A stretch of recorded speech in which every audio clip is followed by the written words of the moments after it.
بسم اللہ الرحمن الرحیم۔ سورہ آل عمران کی 75 نمبر آیہ مبارکہ سے پڑھیں گے۔ اعوذ باللہ من الشیطان الرجیم، بسم اللہ الرحمن الرحیم۔ ومن اہل الکتاب من ان تأمنہ بقنطار یودہ الیک ومنہم من ان تأمنہ بدینار لا یودہ الیک الا ما دمت علیہ قائما ذلك بأنهم قالوا ليس علينا في الأميين سبيل ويقولون على الله الكذب وهم يعلمون۔ اہل کتاب کا ذکر ہو رہا تھا، ان کے عقائد اور ان کی فکر میں جو غلطیاں تھیں اللہ تعالیٰ نے ان سے متنبہ فرمایا اور انہیں آگاہ کیا کہ یہ غلطیاں ہیں، ان کو درست کرو تاکہ تم اللہ کی رحمتوں کے حقدار بن سکو۔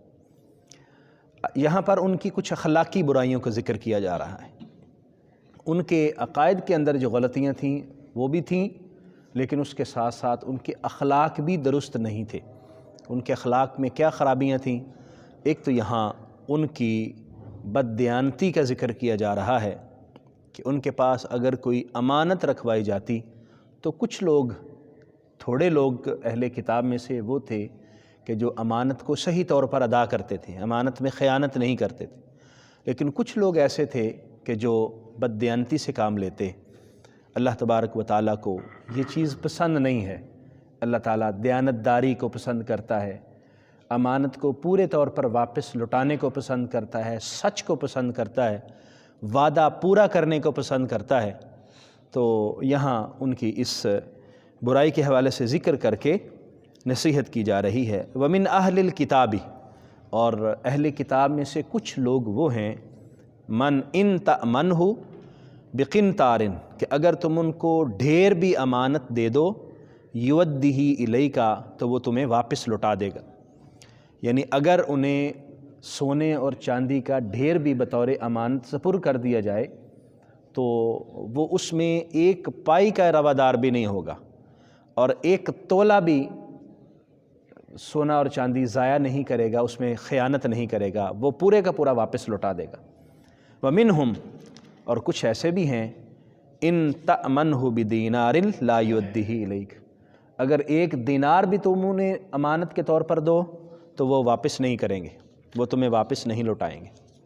حضرت عبداللہ بن سلام اور اس جیسے کئی اہل کتاب سے متعلق روایت ملتی ہے کہ ایک مرتبہ کسی نے ان کو ڈھیروں سونا ان کے سپرد کیا، تو جب واپس مانگا تو انہوں نے پورے کا پورا واپس لوٹا دیا۔ اور ایک یہودی کے بارے میں آتا ہے کہ اس کو 1 درہم کسی نے بطور قرض دیا، امانت کے طور پر، بطور امانت 1 درہم دیا، تو جب واپس کرنے کی باری آئی تو مکر گیا کہ مجھے تو کوئی نہیں دیا۔ تو یہاں یہ ذکر کیا گیا کہ 1 درہم کی بھی خیانت کرنے سے باز نہیں آتے، اور بعض ایسے نیک بخت اور خوش عقیدہ اور خوش بخت لوگ ہوتے ہیں کہ اگر ان کو ڈھیروں سونا چاندی بھی دے دیا جائے تو وہ بالکل اس میں خیانت نہیں کرتے، پورے طور پر واپس کر دیتے ہیں۔ الا ما دمت علیہ قائما، مگر یہ کہ تم اس پر ہمیشہ ہمیشہ کے لیے اس کے سر پہ کھڑے رہو۔ یعنی جس کو 1 دینار قرض دیا ہے، 1 دینار اس کو بطور امانت سپرد کیا ہے اور واپس لینے کا تقاضا کیا تو واپس نہیں کرے گا، سر پہ کھڑے رہو کہ دو گے تو جاؤں گا، تب ان کو پتہ چلے گا کہ یہ میری جان چھوڑنے والا نہیں ہے تو پھر دیں گے، ورنہ نہیں دیں گے۔ یعنی ایسے لوگ بھی موجود ہیں۔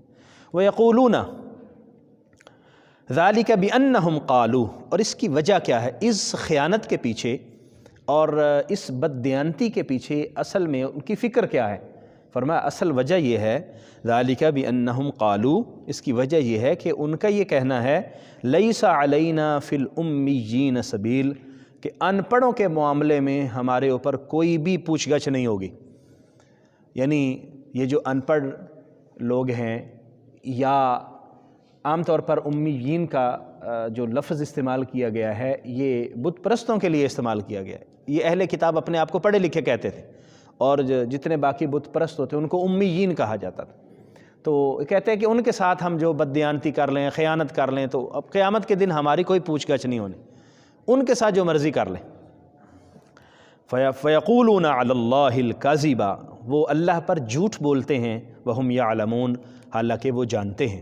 یعنی ان کا یہ کہنا کہ قیامت کے دن ہماری کوئی پوچھ گچھ نہیں ہوگی، ان لوگوں کے ساتھ ہم جو مرضی کر لیں، جو ان کی چوری کر لیں، بددیانتی کر لیں، ان کا مال ہڑپ کر جائیں، فرمایا یہ جھوٹ ہے، اللہ کے بارے میں یہ جھوٹ بول رہے ہیں۔ اللہ تعالیٰ نے ان سے کہا ہے کہ تم ان کے ساتھ جس طرح کا بھی ظلم کر لو، جو بھی خیانت کر لو، میں تم سے کچھ نہیں پوچھوں گا۔ یہ جھوٹ ہے، اور یہ جانتے ہیں کہ یہ جھوٹ بول رہے ہیں۔ اس سے ہمیں یہ علم ہوتا ہے کہ یہ چیزیں، اخلاقیات سے متعلق یہ چیزیں اور ہمارے اعمال کے متعلق یہ چیزیں، یہ صرف یہ نہیں ہے کہ ہم مسلمان کے ساتھ تو اچھا سلوک کریں گے، اخلاق کا بھی خیال کریں گے، اور اگر کوئی غیر مسلم آ گیا تو ہم دا لگا دیں گے، یا ان کے ساتھ بددیانتی کریں گے، یا ان کے ساتھ جھوٹ بولیں گے۔ نہیں، اللہ تعالیٰ کو یہ چیز پسند نہیں ہے۔ اخلاق ہے، وہ ہر جگہ پر ہے، وہ کسی شخص کے ساتھ اخلاق دو طرح سے نہیں ہے، اخلاقی جو روایات ہیں وہ سب کے ساتھ ایک جیسی ہیں۔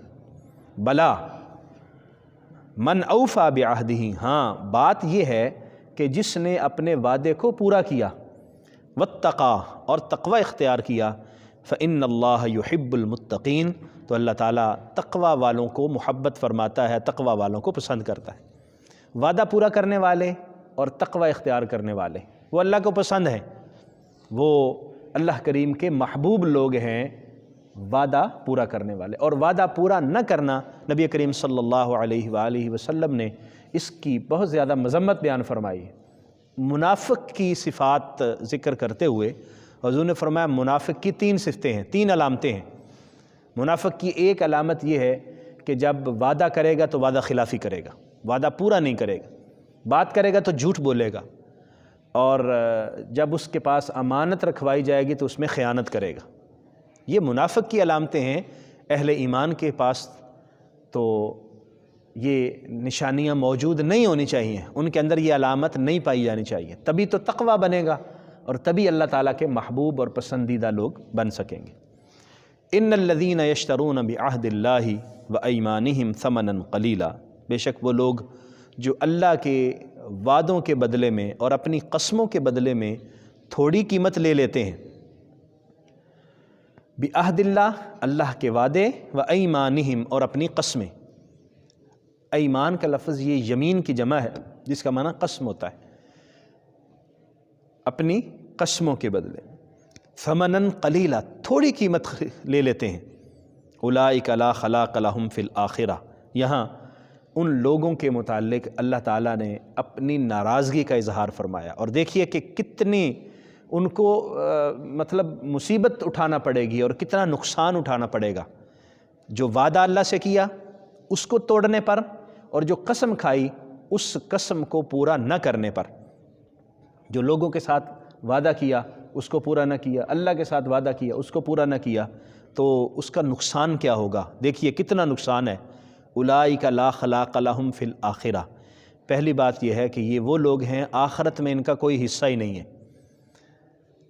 دنیا کے اندر ہم کتنی کوششیں کرتے ہیں اور کتنی ہمیں تگ و دو ہوتی ہے، لیکن اگر آخرت میں ہمیں کچھ بھی نہ ملا تو کیا فائدہ ہوا؟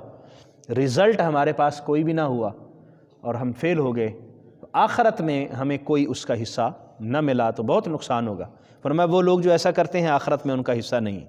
اور دوسری جو بڑی مصیبت اور دوسرا بڑا عذاب ہے، وَلَا يُكَلِّمُهُمُ اللَّهُ، اللہ ان سے کلام بھی نہیں فرمائے گا، اللہ ان سے بات بھی نہیں فرمائے گا۔ یعنی وہ لوگ جو وعدوں کو پورا نہیں کرتے اور قسمیں کھا کر ان کو توڑ ڈالتے ہیں، اور ان کا روز کا کام یہی ہے، کبھی غلطی ہو جائے انسان معافی مانگ لیتا ہے، توبہ کر لیتا ہے تو اللہ معاف فرمانے والا ہے، لیکن کام ہی یہ ہے قسمیں کھانا اور پھر قسموں کے بدلے میں تھوڑی قیمت وصول کر لینا۔ اللہ گفتگو ہی نہیں فرمائے گا، اللہ کریم ان کو اس قابل ہی نہیں سمجھے گا کہ یہ میرے ساتھ بات چیت کر سکے۔ ولا ينظر الیہم یوم القیامہ، اور اللہ ان کی طرف نظر رحمت بھی نہیں فرمائے گا، بات بھی نہیں ہوگی، اللہ ان کی طرف دیکھے گا بھی نہیں، ان کو اللہ اپنی نظر رحمت کا حقدار ہی نہیں سمجھے گا۔ ولا یزکیہم، اور اللہ ان کو پاک بھی نہیں فرمائے گا، ان کا تزکیہ بھی نہیں ہوگا۔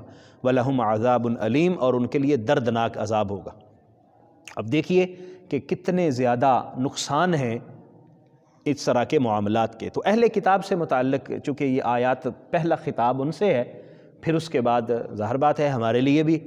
تو اہل کتاب کیا کرتے تھے؟ جانتے تھے کہ تورات کے اندر نبی کریم صلی اللہ علیہ وسلم کی بشارتیں اور خوشخبریاں موجود ہیں، لیکن اس کے باوجود ماننے سے انکار کر دیا۔ تو اللہ سے وعدہ انہوں نے کیا ہوا تھا کہ جب تمہارے یا اللہ تیرا آخری رسول آئے گا، تیرا پیارا نبی آئے گا، آخر الزماں اور خاتم النبیین آئے گا، تو ہم ان پر ایمان لے کے آئیں گے اور ہم ان کی اتباع کریں گے، لیکن انہوں نے اس وعدے کو توڑ دیا۔ اور اسی طرح اپنے معاملات کے اندر، اپنی خرید و فروخت کے اندر جو وعدے کرتے ہیں، جو قسمیں اٹھاتے ہیں، ان قسموں کو بھی توڑ ڈالتے ہیں۔ تو اللہ تبارک و تعالیٰ کو ایسے لوگ قطعاً پسند نہیں۔ ان آیات مقدسہ سے ہمیں یہ علم ہوا کہ اللہ تبارک و تعالیٰ کو یہ چیزیں ناپسند ہیں۔ امانت میں خیانت کرنا اللہ تعالیٰ کو قطعی طور پر ناپسند ہے، اس لیے اہل ایمان کو اس سے اجتناب کرنا چاہیے۔